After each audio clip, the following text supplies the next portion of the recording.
Hi hello നമസ്കാരം. ഞാൻ ഐശ്വര്യ. എല്ലാവർക്കും പുതിയ വീഡിയോയിലേക്ക് സ്വാഗതം. അപ്പോൾ നമ്മൾ ഇന്ന് ഉണ്ടാക്കാൻ പോകുന്നത് ടൊമാറ്റോ റൈസാണ്.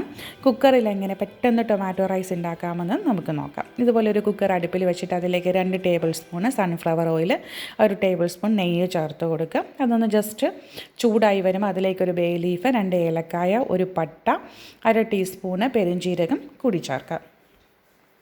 ഇനി ഇതിലേക്ക് ചേർക്കേണ്ടത് ചെറുതായിട്ട് അരിഞ്ഞു വെച്ചിരിക്കുന്ന ഒരു മീഡിയം സൈസ് വലിപ്പമുള്ള സവോളയാണ്. സവോള നന്നായിട്ട് വഴന്ന് വരണം. അതിൻ്റെ കളറൊക്കെ ചേഞ്ച് ആവുന്നിടം വരെ വഴറ്റിയെടുക്കണം.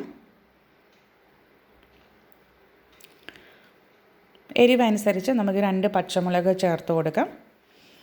1/2 ടീസ്പൂണ് ജിഞ്ചർ ഗാർലിക് പേസ്റ്റും കൂടി ചേർക്കാം. ജിഞ്ചർ ഗാർലിക് പേസ്റ്റിൻ്റെ പച്ചമണം ഒന്ന് മാറുന്നിടം വരെ നന്നായിട്ട് വഴറ്റി കൊടുക്കണം. അതോടൊപ്പം തന്നെ ഇതിലേക്ക് ആവശ്യമായിട്ടുള്ള ഉപ്പും കൂടി ചേർത്ത് കൊടുക്കാം.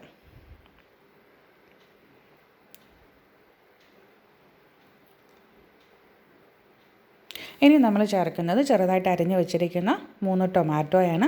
ടൊമാറ്റോ ചേർത്ത ശേഷമാണ് നന്നായിട്ട് വഴറ്റിയെടുക്കണം.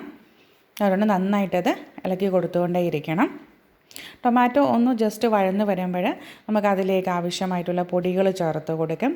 1/2 ടീസ്പൂൺ ഗരം മസാലപ്പൊടി ചേർക്കുന്നുണ്ട്. എരിവിനനുസരിച്ചാണ് മുളക് പൊടി ചേർക്കേണ്ടത്. 1/2 ടീസ്പൂൺ മുതൽ 1 ടീസ്പൂൺ വരെ മുളക് പൊടി ചേർക്കും. ഒരു 1/4 ടീസ്പൂൺ മഞ്ഞൾപ്പൊടി. ഈ പൊടികളുടെയൊക്കെ പച്ചമണം മാറുന്നിടം വരെ നന്നായിട്ട് വഴറ്റി കൊടുക്കുക. ചെറുതീയിൽ വെച്ച് വേണം വഴറ്റാൻ. ഇപ്പോൾ നന്നായിട്ട് വഴന്ന ഒരു പേസ്റ്റ് പോലെ ആയിട്ടുണ്ട്. ഇനി ഇതിലേക്കാണെങ്കിൽ നമുക്ക് കഴുകി ഊറ്റി വെച്ചിരിക്കുന്ന ബസ്മതി റൈസ് ചേർത്ത് കൊടുക്കാം. 1 കപ്പ് ബസ്മതി റൈസാണ് ഇതിലേക്ക് ചേർത്ത് കൊടുക്കുന്നത്. എന്നിട്ട് ഈ റൈസും മസാലയുമായിട്ട് നന്നായിട്ട് മിക്സ് ചെയ്ത് യോജിപ്പിക്കുക. ഇനി നമ്മുടെ ടൊമാറ്റോ റൈസിന് നല്ലൊരു ഫ്ലേവർ കിട്ടാൻ വേണ്ടിയിട്ട് നമുക്കിതിലേക്കാണെങ്കിൽ ഒരല്പം മല്ലിയില, അതുപോലെ കറിവേപ്പില ഇവ ചേർത്ത് കൊടുക്കാം.